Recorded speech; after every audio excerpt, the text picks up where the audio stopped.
Well, nearly 7 million Americans live with Alzheimer's, and for some, genetics play a significant role. New research shows a combination of genes poses a greater threat than previously believed. CBN medical reporter Lorie has the details. An estimated 2% of the world's population inherits not one, but two so-called APOE4 genes, one from each parent.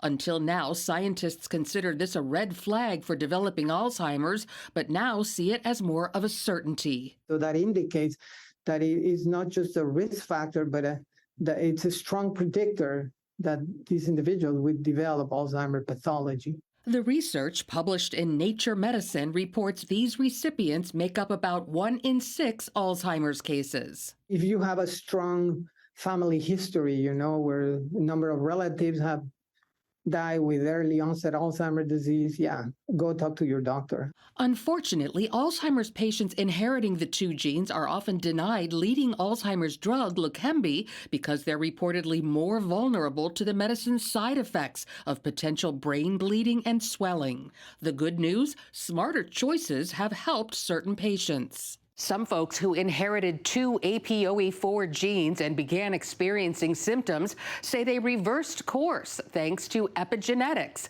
behaviors designed to suppress problematic genes.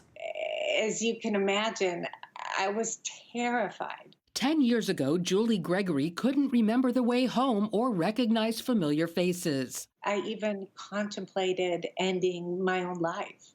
And I think prayer brought me to the point where I realized what I was learning from mainstream medicine just wasn't true. She says her symptoms reversed after a program of eating a ketogenic diet, intermittent fasting, eliminating exposure to toxins like mold, and more, developed by Dr. Dale Bredesen.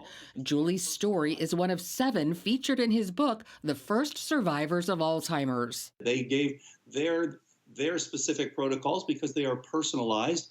Here's what each person did, how they did it, what their workarounds were, etc. Dr. Bredesen says in addition to a genetic component, his program tests patients for about 40 other Alzheimer's risk factors and addresses each area of concern. And often there are 10 or more, and then we target those with a precision medicine sort of approach. It's just plain old common sense, and my experience shows me that it works. Sally Weinrich also considered suicide 5 years ago when she experienced Alzheimer's symptoms. I had 2 relatives die from it, really 3 relatives died from it, on both sides of my family. The book also features her turnaround. The best thing about my Alzheimer's today is I have answers for it, and I have reversed it. It's wonderful. I love life. I enjoy life. Over 2,000 people adopted the Bredesen protocol. A clinical trial shows over 80% experience cognitive improvement. Lorie Johnson, CBN News. Some positive information on a debilitating drug. Gordon? That's incredibly good news. When you see 84% on a trial like that, and all it is behavior and diet, and you can reverse the effects of this horrible disease.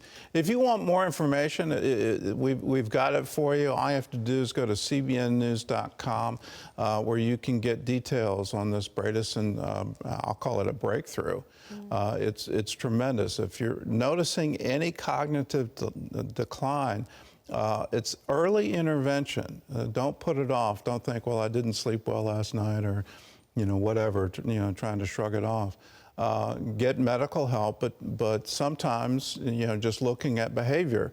What are you eating? Are you exercising properly? Any environmental toxins? Is there any mold in your environment? All of these things. We want to help you, and so, click that link, go to cbnnews.com, and you can find out more.